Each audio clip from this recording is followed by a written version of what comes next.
Bonjour à tous, avec l'aide de Dieu nous allons étudier le Tanya Igeret Tshuva, 11e chapitre, la 3e partie. Jusqu'à présent, l'Admour Azaken a expliqué comment un juif fait Tshuva Tata, la Tshuva inférieure qui est liée avec l'amertume de ce qu'il a fait.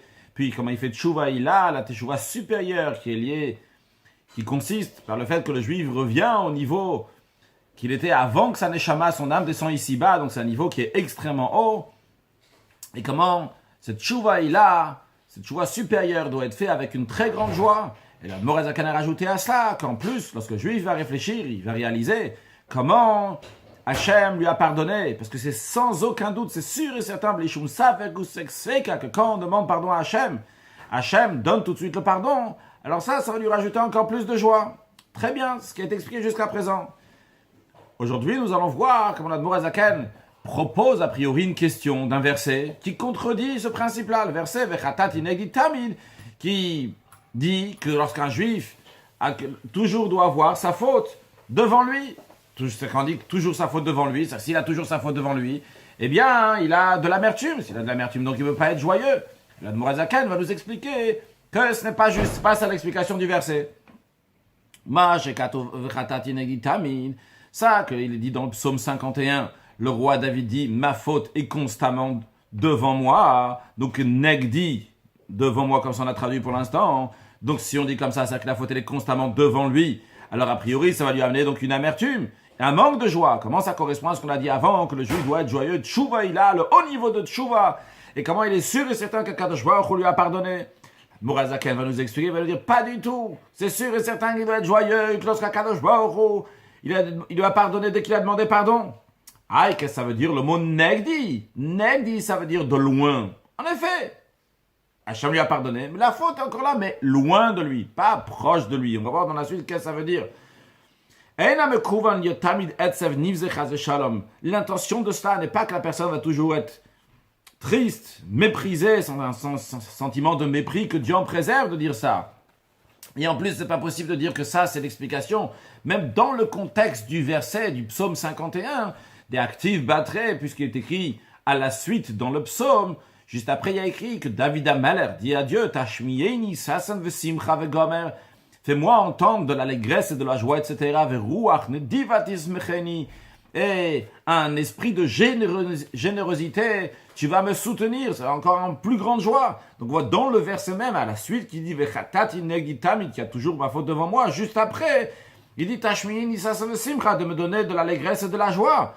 Donc ça veut dire que c'est sûr que la personne elle est joyeuse ici, ça ne veut pas dire que la personne elle est triste.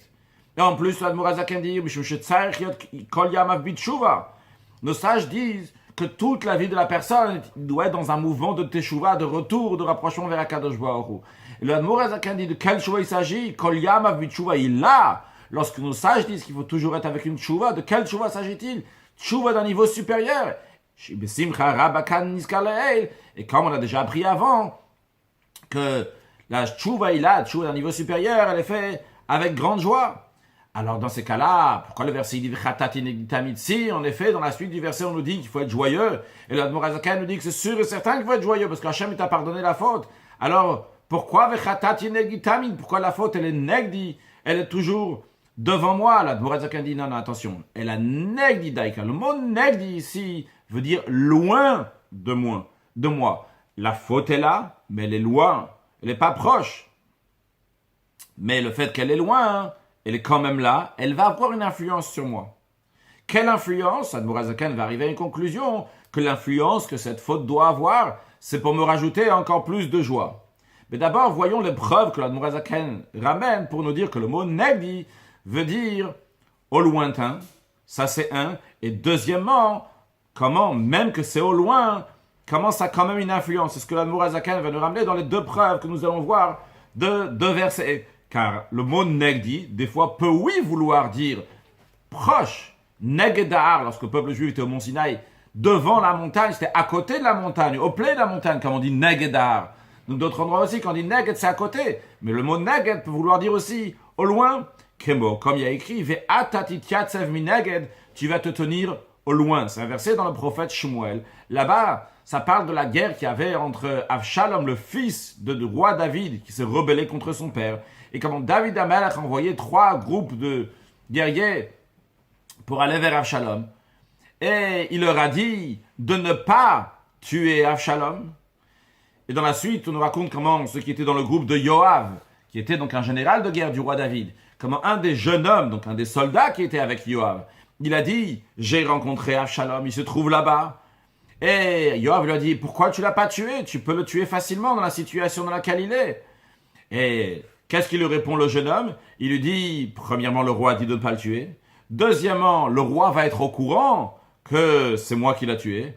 Et troisièmement, il dit, et toi, Yoav, le général, celui qui a la force de me couvrir, de me protéger, si je l'avais tué, tu vas te tenir à l'écart, tu vas te tenir loin de moi. Lorsque le roi il va venir chez moi, le soldat, et dire, pourquoi tu as tué Avshalom alors que j'ai dit de ne pas tuer, tu vas te tenir à l'écart. Qu'est-ce qu'on voit ici? La première raison, le roi a interdit, ça ne devrait pas déranger ce jeune homme, ce soldat de le tuer. La deuxième raison, que le roi va être au courant, ça n'aurait pas non plus dérangé le soldat de le tuer. Qu'est-ce qu'il dérange?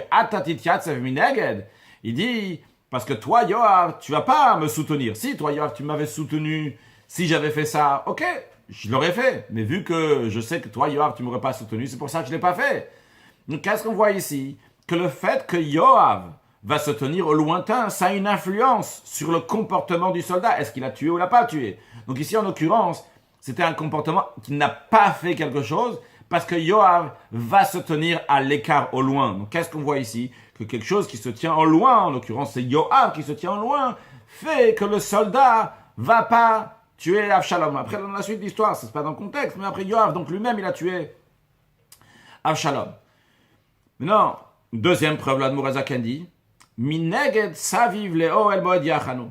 Donc, lorsqu'on parle entre le peuple juif, lorsqu'il était dans le désert, la manière, lorsqu'il campait, il y avait le Ohel Moed, la tente d'assignation, le Mishkan qui était au centre. Et autour, Mineged, saviv, c'est autour. Et Mineged, ça veut dire loin. Donc, c'est loin. Autour, le peuple juif campait. Donc, le peuple juif n'était pas collé au Mishkan, à la tente d'assignation.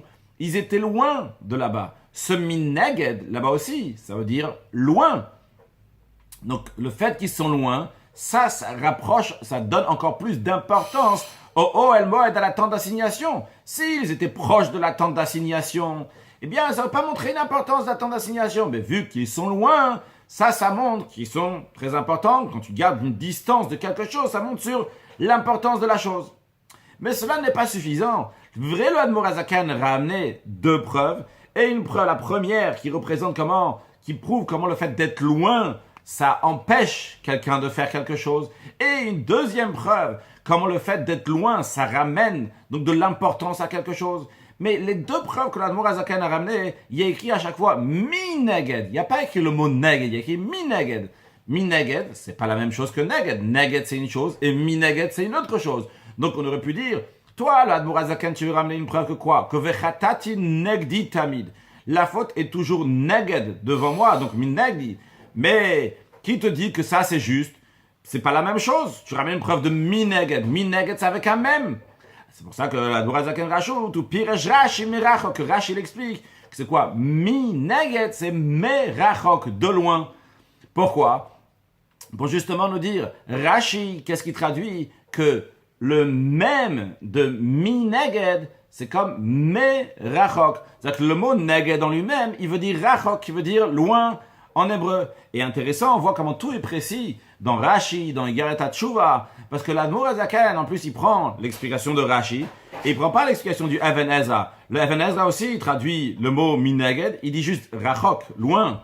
Alors, de Even Ezra, on aurait dit que mineged, ça veut dire rachok, loin. Et c'est pour ça qu'il dit mineged, mais rachok, et spécialement, donc le commentaire de Rashi. Donc, on voit ici comment ça a une influence. Le fait que quelque chose est mineged, ça a une influence. Alors, en quoi ici, dans notre contexte, comment la faute va avoir une influence? Va me couva, l'intention de vechatati nigtami n'est pas que la personne va toujours être triste. Chazé shalom. Seulement rakle viltirum levavo. Seulement quoi? Que la personne va pas être orgueilleuse. En quoi cette personne-là va être orgueilleuse? En quoi son cœur va s'élever? La raison, elle est parce que cette personne-là, elle a fait tchouva. Et pas stam tchouva, il a fait une tchouva qui est très très haute. Une tchouva, c'est extraordinaire. Son âme est revenue dans l'état initial comme elle était avant qu'elle est descendue dans ce monde. Waouh! il est très très haut. Quelqu'un qui a fait une si grande tchouva peut se ressentir, hey, je suis pas n'importe qui, j'ai une tchouva il a, je pèse, j'ai quelque chose, j'ai des qualités que personne d'autre il a. Alors Admour HaZaken dit, hey, du calme, la faute elle est loin, mais elle est là pour que tu te rappelles de ne pas monter, de ne pas avoir d'orgueil, si on peut dire comme ça. Dans le même esprit d'ailleurs, on retrouve lorsque l'Admour HaZaken a été emprisonné par les adversaires de la Chassidoute, qui ont dit des mensonges au gouvernement en Russie, ce qui a entraîné que l'Admour HaZaken a été emprisonné. Ils ont voulu tuer l'Admour HaZaken.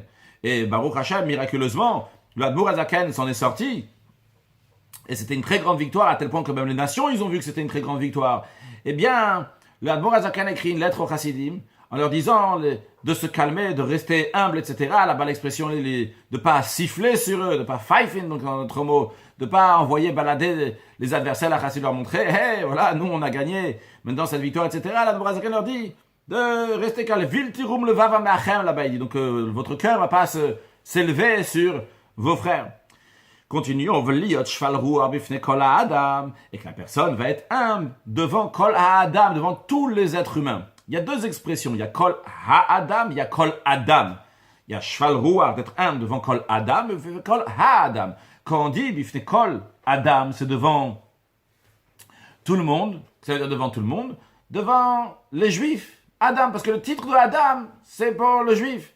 Par contre, quand on dit Ha'adam, c'est tout sorte d'êtres humains. Pourquoi ici, l'Admour HaZaken, il prend cette version-là de Kol Ha'adam, de tous les êtres humains? Eh bien, la raison, elle est simple. Quand il s'agit d'être humble envers un autre juif, ok, je réfléchis, tout le peuple juif, c'est comme un corps. Il y a la tête, il y a les pieds, il y a l'un, il y a l'autre. Chacun, il se complète. Vu que chacun, il se complète. Alors, moi, j'ai cette part-là, l'autre, il a une autre part. Donc, on a besoin chacun l'un de l'autre. Finalement, moi aussi, j'ai quelque chose.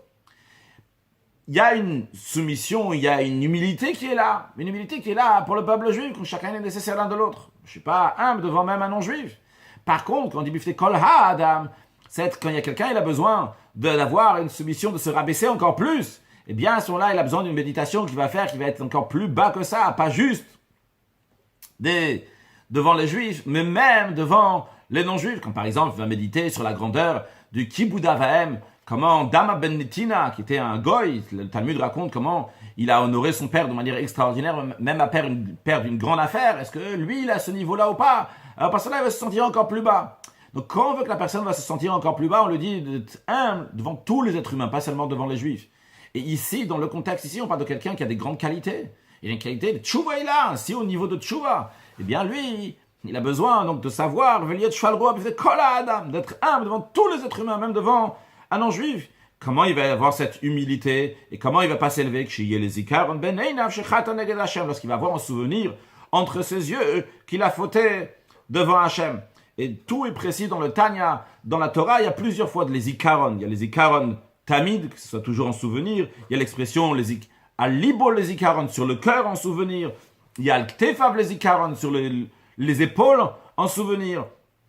Et à chaque fois, ça correspond à quelque chose d'autre. Quand c'est sur le cœur, donc c'est lié avec un souvenir qui doit être dans le cœur. Quand c'est sur les épaules, c'est lié avec le date, avec le date, donc qui est entre le cœur et le cerveau. Et lorsque on nous dit les ikaron ben einav ici, en souvenir entre les yeux, ça c'est un ikaron, c'est un souvenir qui doit être dans le mochin, qui doit être dans le cerveau. Ce qui est important ici, pourquoi? Parce qu'ici, cette personne-là, elle a besoin de deux choses en même temps. D'un côté, une grande simcha, une grande joie. Hachem lui a pardonné, il a fait tchouva ila, c'est avec une grande joie. Et d'un autre côté, il doit avoir cette soumission. Comment c'est possible d'avoir les deux en même temps? Alors, comme on l'avait déjà expliqué dans le chapitre 10, on avait expliqué l'expression de Dor Yatom, une génération qui est orpheline. Orpheline, pourquoi? Parce qu'elle n'a pas les mochin, elle n'a pas le cerveau, on avait expliqué. Parce que le cerveau, lui, il a cette largesse d'esprit de pouvoir avoir les deux en même temps, des choses même qui sont contradictoires. Alors ici, l'Admour HaZaken, justement, il emploie les ikaron ben einav, qui va avoir un souvenir entre ses yeux. Entre ses yeux, ça veut dire dans le mochin, dans le cerveau, parce que grâce au cerveau, il peut avoir ces deux choses en même temps, que d'un côté, c'est une personne qui a une grande simcha, une grande joie, et d'un autre côté, cette même personne-là va avoir cette achna, cette soumission, qui va se sentir petit, même devant un goy. Ve'adraba, l'Admour HaZaken continue, dit, il y a encore plus que ça. Non seulement, ce qu'on a expliqué jusqu'à présent, que le souvenir de la faute de loin, il va pas lui mettre une tristesse, mais au contraire, ça va me rajouter de la joie. Les inyana simcha, ce qui concerne la joie, Yoil zichron achat beyeter set. Le souvenir de la faute va l'aider encore plus. Bigdele kabel besimcha kol ameorot amidrak shotubaot. Tous les événements, même négatifs, qui arrivent à la personne, eh bien, il va les prendre avec joie, même que c'est la souffrance qui lui arrive. Ben mina shamayim, que ce soit des choses qui lui viennent par le ciel, donc c'est Dieu, c'est la nature qui a envoyé ça. Ben alida briot, que ce soit par les créatures. Ben dibour, ben masse, que ce soit donc une insulte, donc quelque chose qui est donc par la parole, ou bien que ce soit quelque chose qu'on lui a fait dans l'action. Il va se rappeler qu'il a fauté devant Hachem. Et cette souffrance-là va l'aider de finir sa capara, son pardon, de nettoyer toutes ses fautes. Et donc il va recevoir tout ce qu'il a réussi avec joie. Ça, ce comportement-là, de se souvenir de la faute, c'est un bon conseil, un conseil judicieux, là, de Mourazaken nous dit, pour être préservé de la colère qui peut être dans le cœur, ou bien toutes sortes de kpeida, toutes sortes de rigueur, de contrariété, donc, cholo, etc., qui est donc, ça, c'est des choses qui sont dans le cerveau. Je vais me mettre en colère sur lui, mais je vais mettre la rigueur sur lui. Lui, il m'a fait ci, il m'a fait ça, etc. Non, je sais que par cela, ça amène la kapara, le pardon de mon âme. Et vu que si ça m'est arrivé, ça veut dire qu'il y a encore une kapara, puis la tchouva, le but de la tchouva, c'est finalement qu'on va avoir une kapara finale totale. Alors, le but, c'est le mevukash, qui est demandé dans la tchouva, c'est d'avoir cette kapara finale. Eh bien, la personne le reçoit avec joie. Comme les paroles de notre sage de mémoire béni, dans la Gemara ils disent ceux qui sont humiliés, mais eux, ils ne vont pas humilier d'autres personnes. Ils entendent leurs insultes lorsqu'on les insulte. Donc, c'est des choses qu'on leur a fait par la parole, ils entendent. Et ils ne répondent pas. Et quand on fait un elav, on les humilie, donc avec une action, ou bien quand on leur dit quelque chose, eh bien, ils ne répondent pas. Et bien sûr, évidemment, on parle de quelqu'un qui a de quoi répondre, parce que s'il n'a pas de quoi répondre, alors c'est quoi le chidouche? De toute façon, il n'a rien à dire. Non, il a de quoi dire. Et dans le contexte aussi ici, que la Mourazakan le ramène, ici, quelqu'un a fait tchouva. Et vu qu'il a fait tchouva, il a de quoi dire. Il dit, ça y est, j'ai fait tchouva, j'ai déjà demandé pardon à Hachem. Alors pourquoi maintenant, il y a encore des choses qui m'arrivent? Ça y est, mes fautes ont été pardonnées. Et quand même, il se tait, il ne vient pas avec des arguments contre Dieu. Et c'est pour ça d'ailleurs que la Mourazakan, il dit, ben mina shamayim ben alida briot, juste une ligne avant, deux lignes avant. Il dit que ça vient des choses qui viennent du ciel, bien c'est des choses que les créatures vont faire. Parce qu'il aurait pu dire, bon, si ça vient du ciel, ok. Mina shamayim, ça vient du ciel, c'est Hachem qui m'a envoyé. Kapara, ça me pardonne. Mais quand c'est l'autre qui m'a insulté, de quoi il se mêle cette personne-là? Comment il peut oser venir me dire quelque chose contre moi? Donc c'est pas Hachem a priori. Si, ce serait pour la kapara, il y a écrit, on a pris dans Perek Aleph, ou Pakati Beshevet Pisham. Dieu il dit, c'est lui qui va punir. Mais cette personne-là, d'où il vient pour me faire quelque chose, pour me faire souffrir par la parole ou par une action, pour m'humilier? Et quand même, cette personne-là, il a de quoi dire, il a de quoi être méchiv de répondre. Quand même, et il ne répond pas. Encore plus que ça, le Talmud dit, cette personne-là, osin me'ava, ils font par amour. Non seulement qu'il reçoit ce qui est arrivé par amour, et non seulement que l'amour reste dans le cœur, mais encore plus que ça, cet amour-là, elle descend, elle se concrétise, elle s'exprime, jusqu'à dans l'action osin me'ava. Et encore plus que ça, osmeichim be'yisurim, ils se réjouissent, ils sont contents de ces souffrances qui arrivent, etc.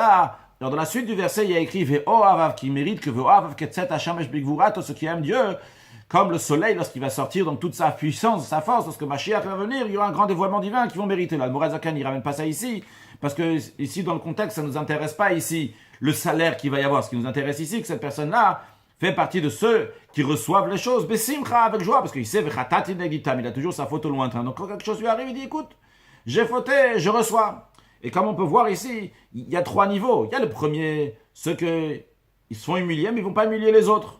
Ok, mais pour eux-mêmes, ils vont dire, ça ne devrait pas m'arriver, etc. Bon, moi, ils ne vont pas humilier les autres. Il y a après, ve'im shivim, ceux qui ne répondent pas, ils disent rien, même envers eux-mêmes, ils disent, c'est tout à fait normal ce qui m'est arrivé. Et il y a encore plus que ça, que smeichim be'isurim, ceux qui sont joyeux de ces souffrances-là. Pourquoi? Encore une fois, parce qu'il se souvient qu'il a fauté.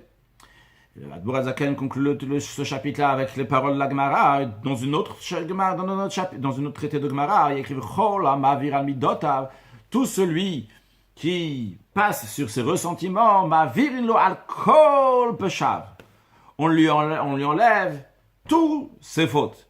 Donc cette personne-là, il est ma'avir al midotav. Quand on dit ma'avir al midotav, il ne s'agit pas seulement ma'avir al midotav avec des autres personnes. Ça, le Rambam dit déjà que quand quelqu'un il s'est fait, quelqu'un d'autre l'a embêté, etc. Il va pas prendre rancune, il va pas vengeance, il va pas l'insulter. Le Rambam, il explique, il dit, parce que tout cela, chez les chacham, chez les sages, ça, c'est n'importe quoi, c'est des bêtises.